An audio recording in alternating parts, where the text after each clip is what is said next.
Assalamualaikum warahmatullahi wabarakatuh.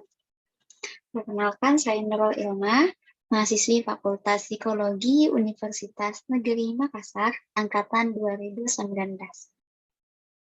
Nah, pada kesempatan kali ini, saya akan membawakan materi terkait Organizational Awareness sebagai materi pertama dalam pelatihan kita ini.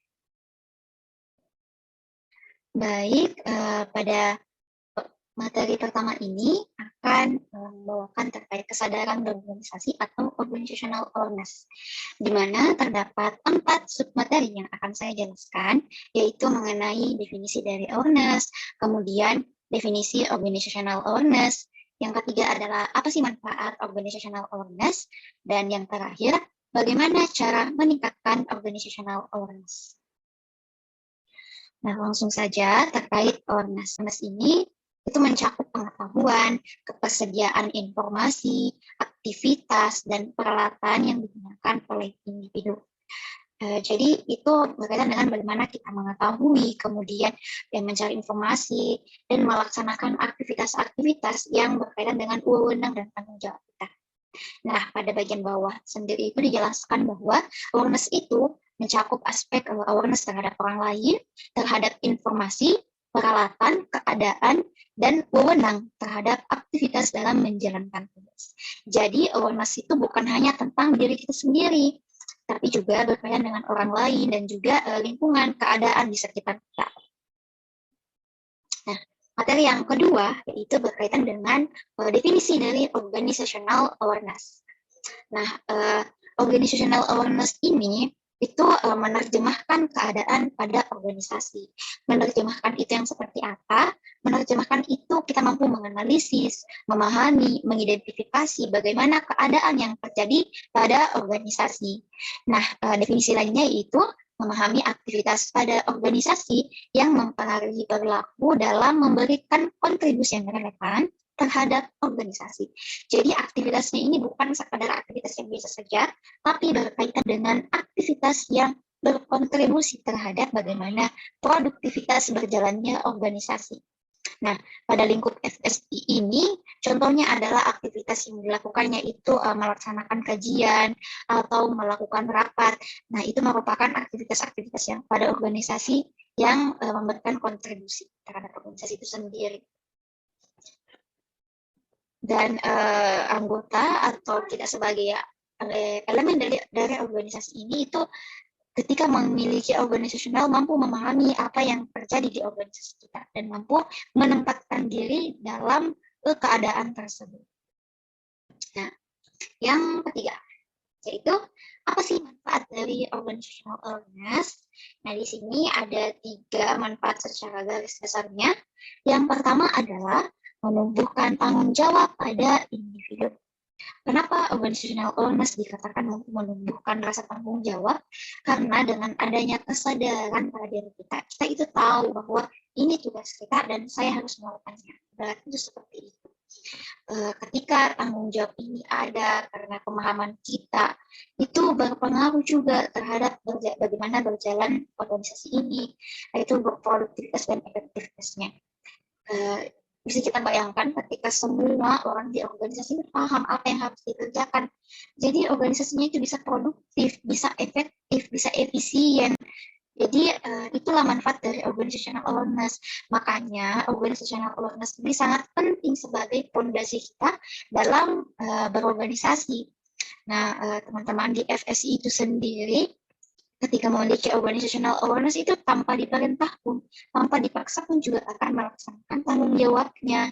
Jadi organizational awareness ini perlu ditumbuhkan oleh teman-teman dalam berorganisasi di forum Islam. Nah, manfaat yang ketiga itu mengidentifikasi aspek eksternal organisasi. Tadi itu kan kita telah memahami bagaimana keadaan organisasi. Kita tahu organisasi itu beroperasi bagaimana. Jadi kita juga memahami apa sih faktor-faktor yang mampu mempengaruhi berjalannya organisasi dari luar.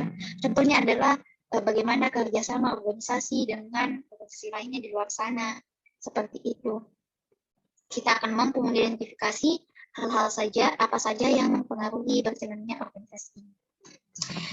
Dari yang terakhir atau mungkin materi yang paling dinantikan oleh teman-teman karena ini berkaitan dengan memperhatikan agar organizational awareness ini dapat tumbuh dan meningkat dari diri kita.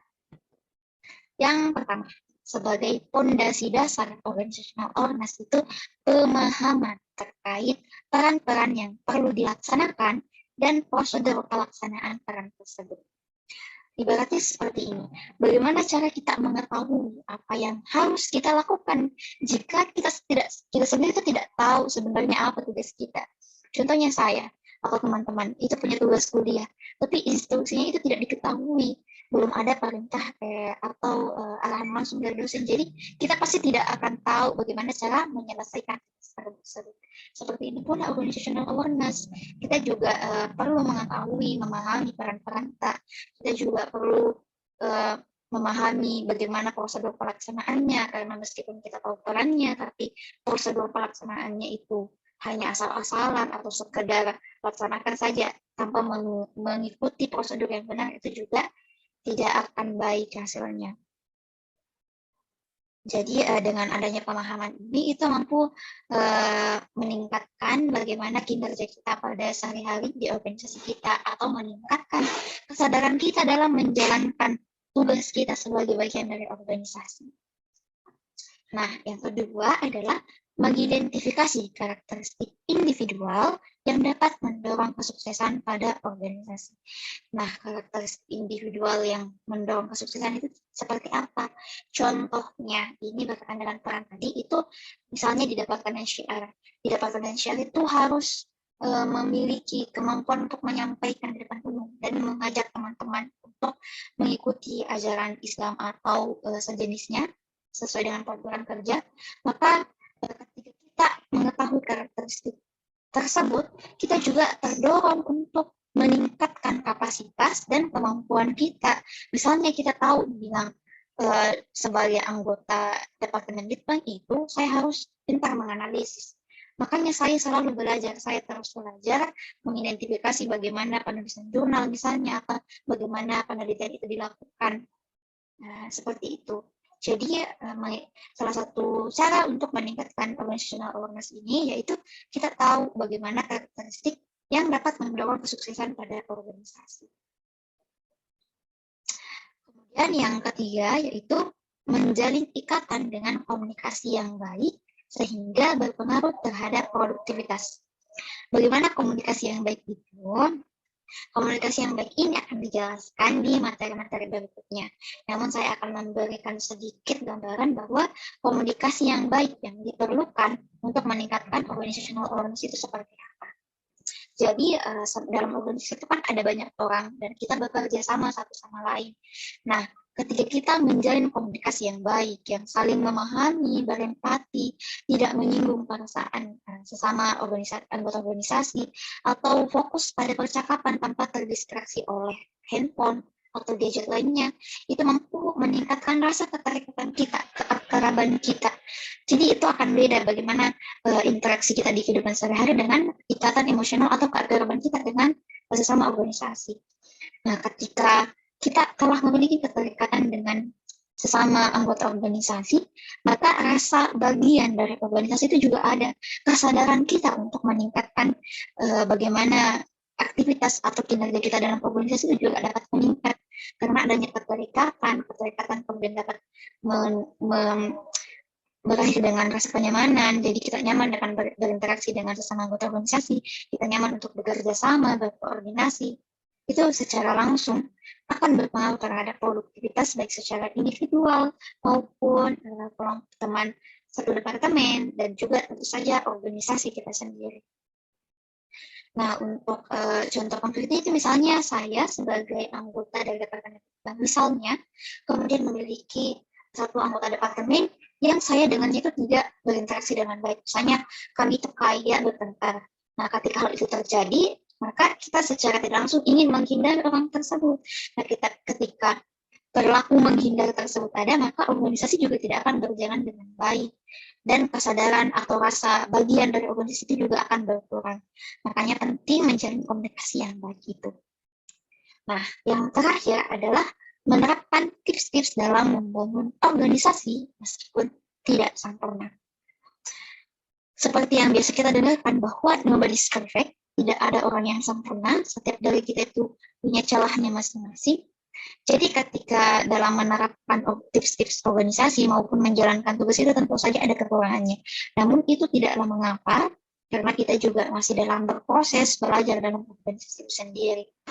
Nah, tips-tips ini bisa didapatkan di mana saja, di YouTube, atau di media sosial lainnya, atau bahkan dari kakak-kakak yang sudah pernah menjabat di FSI, kita bisa belajar dari mereka tips-tips apa saja sih yang dapat kita lakukan untuk membangun FSI sebagai organisasi di kampus kita ini.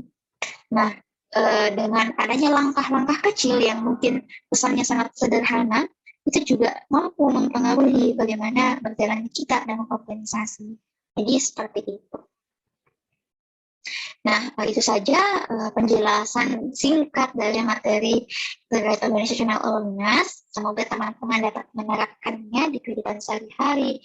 Semoga teman-teman dapat mengimplementasikannya sehingga kedepannya itu teman-teman menumbuhkan rasa tanggung jawab dan menyadari bahwa saya merupakan bagian dari FSI.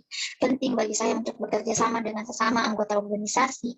Penting untuk menjalin komunikasi yang baik seperti itu.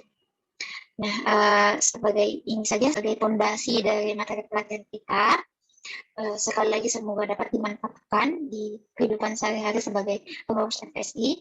Saya berterima kasih atas atensi dan perhatian dari teman-teman, dan mohon maaf apabila ada kalimat yang mungkin menyinggung perasaan teman-teman. Pada kurangnya mohon maaf. Assalamualaikum warahmatullahi wabarakatuh.